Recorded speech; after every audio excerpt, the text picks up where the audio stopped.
Hello పిల్లలు, welcome to అనగనగా. పిల్లలు, ఈరోజు మన కథలోకి వెళ్ళిపోదాం. అనగనగా ఒక చిన్న గ్రామంలో కిరణ్ అనే బాలుడు ఉండేవాడు. అతడు ప్రతిరోజు తన తండ్రితో కలిసి పొలానికి వెళ్ళేవాడు. అక్కడ తండ్రి చేసే వ్యవసాయం పనులు చూస్తూ ఉండేవాడు.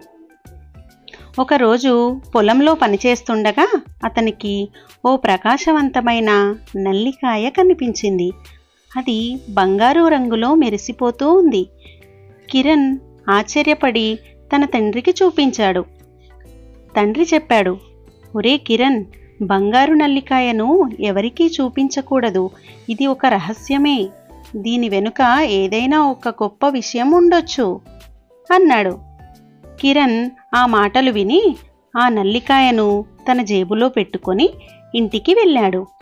రాత్రిపూట అది మెరిసిపోతూ చిన్నగా మాట్లాడుతున్నట్లుగా ఏవో శబ్దాలు వినిపించాయి.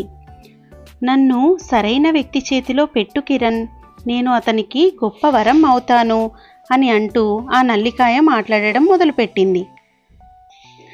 కిరణ్ భయపడకుండానే దానివైపు చూస్తూ, ఎవరు నువ్వు?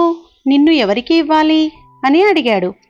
అప్పుడు ఆ నల్లికాయ చెప్పింది, నన్ను నిజాయితీగా మంచి మనస్సుతో ఉన్న వ్యక్తికి మాత్రమే ఇవ్వు.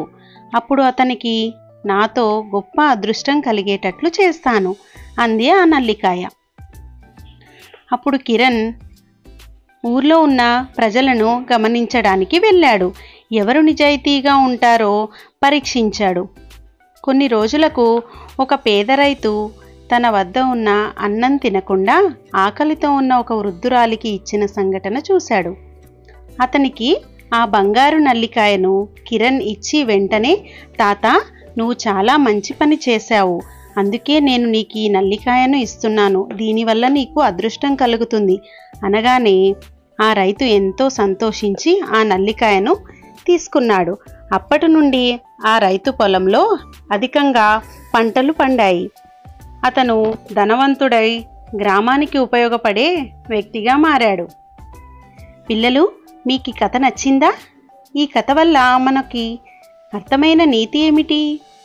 ఒక సమర్థుడైన మంచి మనసున్న వారికి రహస్యమైన అదృష్టం లభిస్తుంది. నిజాయితీగా దయతో ఉంటేనే మనం అదృష్టవంతులం కాగలం. పిల్లలు, మీకు ఈ వీడియో నచ్చితే ఒక లైక్ చేసి షేర్ చేసి మన మరిన్ని లేటెస్ట్ అప్డేట్స్ కోసం అయితే మన ఛానల్ని సబ్స్క్రైబ్ చేసుకోండి. Thank you for watching.